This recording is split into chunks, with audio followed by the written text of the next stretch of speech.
Live from WTOC, the Southeast News leader. The News Now starts on WTOC Plus. Well, happy Friday. Thanks for joining us here for The News on WTOC Plus. I'm digital anchor Jude Binkley. During the New Year's holiday travel period, Georgia State Patrol and other local law enforcement across the state stayed pretty darn busy. According to the Georgia Department of Public Safety, officers made 125 DUI arrests, and they cited 163 drivers for not wearing seat belts. Statewide, authorities responded to 57 crashes, resulting in 2 fatalities and 20 injuries. Georgia DPS says these numbers include reports from all law enforcement agencies statewide. Well, taking a live look now at Capitol Hill on your right. Some nice orange behind those clouds. Let me pull that full screen real quick. Yeah, beautiful scene right there in Washington, D.C. as we do turn our attention to national news, where this month the U.S. House of Representatives is expected to vote on a bill that could help keep health care affordable for many families.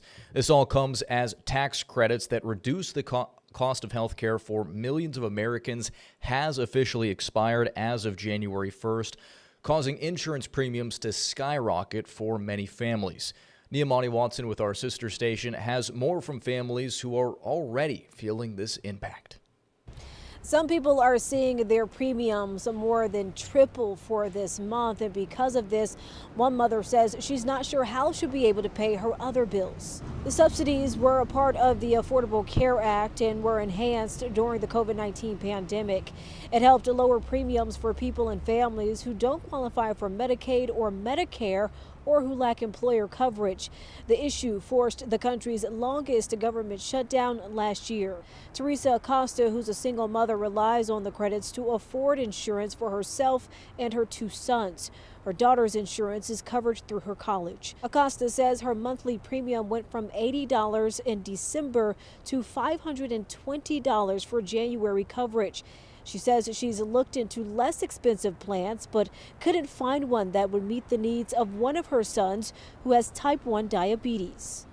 I don't know what we're going to do. I have asked my kids that can work to get a job to help me pay for things like car insurance that otherwise I would have been able to do by myself. The bill the House is expected to vote on could extend the credits by 3 years. Reporting from downtown Atlanta, I'm Niamani Watson, Atlanta News First. Now, lawmakers do face a huge hurdle when they return on Monday, passing a full budget. You'll remember that last year the government shut down for the longest period in U.S. history. Lawmakers were only able to agree on a temporary spending plan, and now another possible shutdown is looming. They have until January 30th to finalize a deal. Congress is set to reconvene on January 5th. You'll also remember the shutdown was all over healthcare costs. And a little closer to home, this coming Monday is Marjorie Taylor Greene's last day as a state representative for Georgia. Greene announced in November she'll be resigning from her District 14 seat effective Monday, January 5th. The Congresswoman says she stepped down to avoid a hurtful primary. President Donald Trump said he would have backed a challenger against her. Well, new changes to the country's National Parks Pass are now in effect, targeting people aiming to visit our state or our country's landmarks from abroad. The America the Beautiful passes now cost $250 for foreign tourists. It's the same annual pass that still costs about $80 for U.S. residents. Foreign visitors will also have to pay a $100 fee on top of the standard entrance fee to enter 11 of the most visited national parks. There have also been some changes to the fee-free holidays, and those are only free for U.S. residents. And one more reminder for you this morning. The new year is bringing some new Georgia state laws that impact your home and your money. First off, the state income tax will once again drop. It's falling from 5.19% to 5.09%. That's all part of a plan to get it under 5% by 2027, next year now. And if you own a home, a new law could help if it's damaged by a natural disaster. Georgians are now allowed to open a catastrophe savings account. One of the bill's sponsors says it allows homeowners to pay for the cost of repairs that are not covered by insurance. And to feel comfortable going with a higher deductible on their homeowner's insurance to get that homeowner's insurance premium down. And speaking of insurance, companies are now required to give policyholders a 60-day notice before any policies are terminated instead of 30 days. Lastly, private property owners can now boot trespassing cars, but only in the Georgia cities that allow booting. The property owners are required to post warnings as well. In health news, for the first time in more than 30 years, the U.S. has surpassed more than 2,000 measles cases. That's according to new data from the CDC. The last time more than 2,000 cases were reported in 1 year was back in 1992. Ongoing outbreaks, including the one in South Carolina, continue to add dozens of cases each week. Now, measles has been considered eliminated in the U.S. since 2000. However, the country is at risk of losing that elimination status if cases continue to grow through late January. And it's part of overall health, but many people overlook mental and emotional well-being. With a new year, experts urge everyone to renew their focus on this important part of health, which affects how we all think, feel, and act. In today's Health Minute, Mandy Geither talks to a psychiatrist, about how to make mental health a priority in 2026. Take a look. When you're sick, you take care of your body. But what about your mind? We live in very perilous times with lots of stressors around us. Psychiatrist Dr. Selma Tanovic with El Camino Health says mental health is just as important as physical health, and not to think of them as separate entities, instead to think of both as one. Taking care of your body, of your physical body, can also help taking care of your minds. Tanovic says that means eating a healthy diet, exercising regularly, getting enough good quality sleep. All can help overall health. People who have been exposed to chronic stress not only can develop mental health conditions, but they can also develop different physical conditions such as high blood pressure, heart conditions, and other metabolic abnormalities. Other ways to prioritize mental health in 2026: stay socially connected. Tanovic says we're social beings and need others, and engage in healthy hobbies. She says it helps our brains process stress, especially ones with repetitive movements like knitting. And in a busy world, listen to your body and set your own pace. It's okay to stop, and it's okay to make a break, and it's okay to go slowly at times when it's needed. Finally, Tanovic says to recognize when you need mental health help and see a doctor. What is important to know is that there is no shame. For Health Minute, I'm Mandy Gaither. Well, vehicle thefts in the U.S. declined in the first half of 2025. That's according to the National Insurance Crime Bureau. CBS's Christine Lazar shows us how more drivers are making their cars too hard to steal. Take a look. My heart dropped. I knew it was gone. Natalie Linez described the July morning when she looked out her Los Angeles apartment window and saw her Jeep wasn't parked where she left it. I remember locking it and checking the door because there's so many robberies here. It was parked right here. Her Rubicon was parked on a fairly quiet street, and none of Natalie's neighbors saw or heard anything. How did someone steal the vehicle without anyone knowing and get away with it? Natalie's Jeep has never been found. They said to get a kill switch. Natalie shared advice she got from police on her social media, starting with a kill switch designed to stop a car thief who gets inside your car from going any further. It prevents the car from starting unless you know how to disable the kill switch. Mayor Barsano with Simon Stereo showed us how a kill switch works. Put the key in the ignition, try to crank it, it's dead. Just doesn't start. Yeah, because of the kill switch. That kill switch is hidden from thieves. In this case, it's inside the control stick that powers the high beams. All I have to do is hold the high beam, then the car starts. And only you, as the owner of the car, know where it is. Correct. Me and our shop that installed it. Barsano says many customers also get a GPS tracker. He says it's smart to install one even if your car already has a factory GPS. It's directly tied to the battery of the vehicle. If I would disconnect the battery of the vehicle, then the GPS would stop showing you where it is.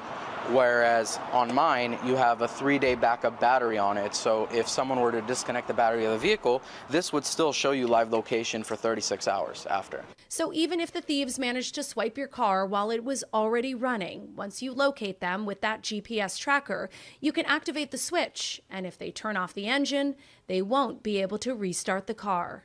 Natalie got a simple AirTag for her new car and a Faraday pouch that blocks electromagnetic signals, preventing thieves from amplifying a key fob signal to steal the car. If there's any control that we do have, let's take it back. Christine Lazar, CBS News, Los Angeles. In state news now, a convenience store industry trailblazer and longtime CEO of Atlanta-based RaceTrac has died. Carl Bolch Jr. passed away the day after Christmas at 82 years old. RaceTrac was founded by his father back in 1934. Bolch later led the company for 50 years and grew it from 100 stores to more than 500. According to Forbes, it's now the third largest private company in Georgia and the 22nd largest in the United States.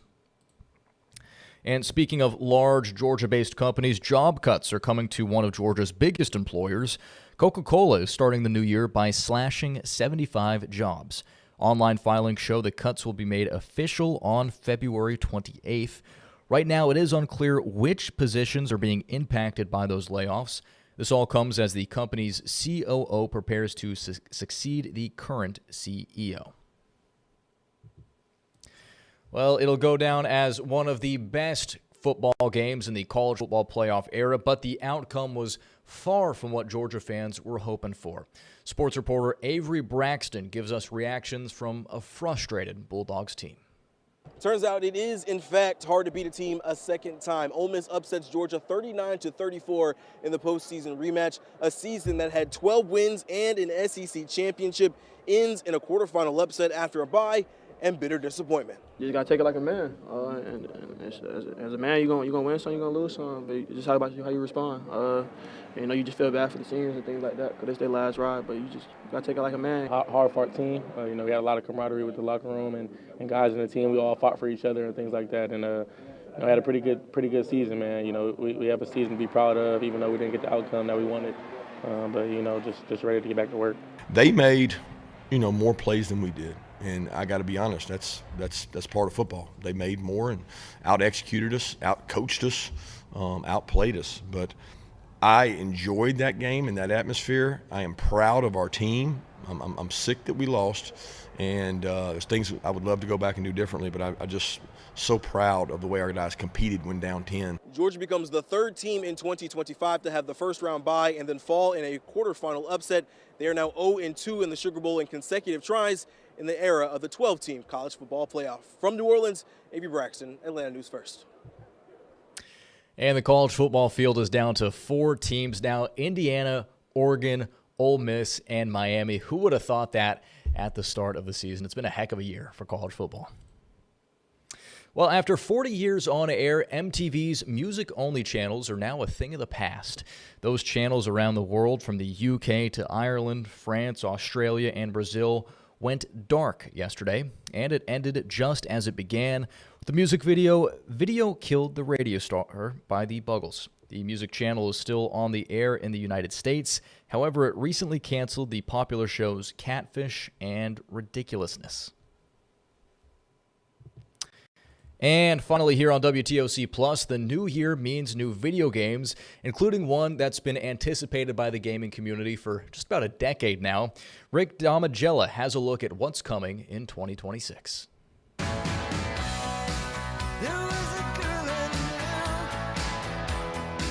Grand Theft Auto 6 is arguably the most anticipated video game currently scheduled to release this year. But video game expert Victor Lucas of the Electric Playground says these games are also high on his must-play list. But after much effort, here we finally are. Capcom, of course, is going to be releasing Resident Evil Requiem. It looks absolutely terrifying and super fun. I think it's going to be a nice balance between getting freaked out and also having a lot of action chops. Resident Evil Requiem is slated to release February 27th. The name's Bond. James Bond. James Bond's new game, 007 First Light, where we play as a younger James Bond, and you have to earn the number. Bond is back in action May 27th. Let's get to work. Lego Batman Legacy of the Dark Knight from TT Games. That team blew me away with their level up on Star Wars The Skywalker Saga, the Lego Star Wars game. That was so ambitious and enormous, and I feel like I'm getting the same vibes from this new Batman game.